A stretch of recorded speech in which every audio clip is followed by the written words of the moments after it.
Some people ask me, who is your favorite baseball team?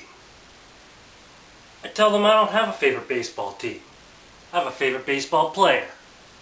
Joe Beimel, 97. Joe Beimel.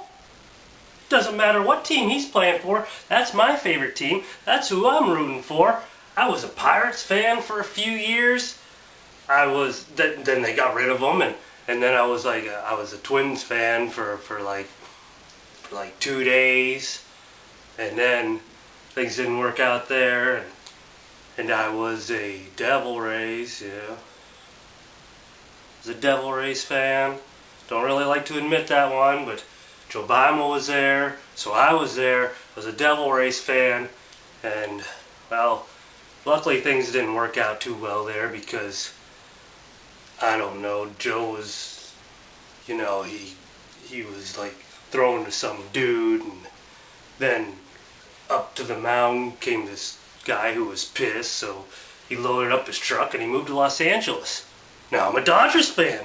Joe Beimel, 97. I'm a Dodgers fan, left-handed pitcher for the Dodgers, 97. You know where he got the number 97 from? I'm going to tell you a little story. I'm going to tell you a story where Joe Beimel got the number 97 from. From his kid Drew, from his boy Drew, from his son named Drew. Apparently Drew drew a drawing of Joe drawing lottery numbers. And in the drawing that Drew drew Joe drawing the number 97. Huh. I got this shirt custom made. Beimel, 97, Beimel. You know why I like Joe Beimel so much? Because one day, I'll admit I didn't really watch a whole lot of baseball back in the day. One day I'm sitting down, I'm turning through the channels, watching TV, just turning the channels, and then I see this mountain man up on the mound. It kind of caught my eye. And I'm like,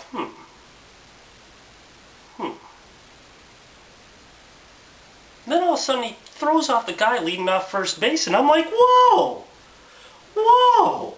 Money! Joe Beimel, number 97, he's like a leader-offer, pegger-offer. He had a knack for throwing off those guys that were leading off first base all the time. It was like, Joe Beimel, this is how he would pitch it. This is how he would do it. He would like be on the pitcher's mound like he's about to pitch, and he's like staring. He's got his chin out, and he's kind of sneering. He's got his eye focused on the batter, and he's kind of intimidating, like he's gonna throw it. And then next thing you know, out, money. And he would do this over and over, all the time. He would just peg him. He would peg him. He would peg him. He kept throwing them out. They don't calculate that in the ERA. They don't calculate that for it. They don't count for how many times he throws it. That's part of like Joe's strategy, I think. It doesn't matter if they got a hit. I don't care about that. They can get a hit. Joe's just going to throw them out first anyway. They don't calculate that. You know what else they don't calculate for? Barry Bonds. Joe Beimel, he's the answer to Barry Bonds. Gets them out every time. All the time, Barry Bonds comes up.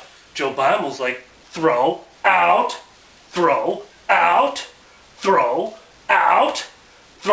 run, throw, out, throw.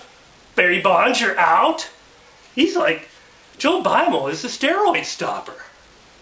He's the steroid stopper. If Bud Selig wants to get serious about stopping steroids, all he needs to do is put them up against Joe Beimel. That's all they have to do. He'll just get them out every single time. He's a steroid stopper. Joe Beimel, 97, steroid stopper. He'll have those Reuters second guessing. They'll be like, well, this shit don't work. Yeah, he didn't even need to. He could peg off those guys at first.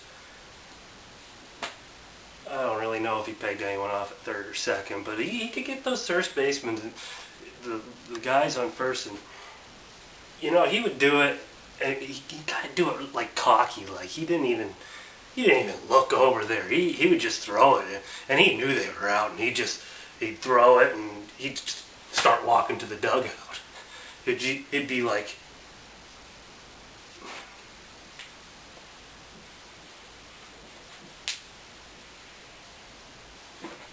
I got this autographed baseball collection I'd like to show you.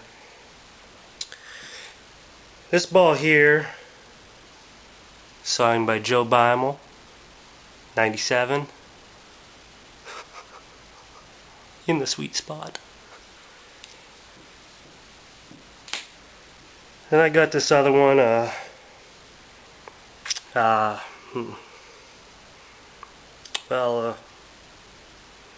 well, it's a sleep-in hotel ball.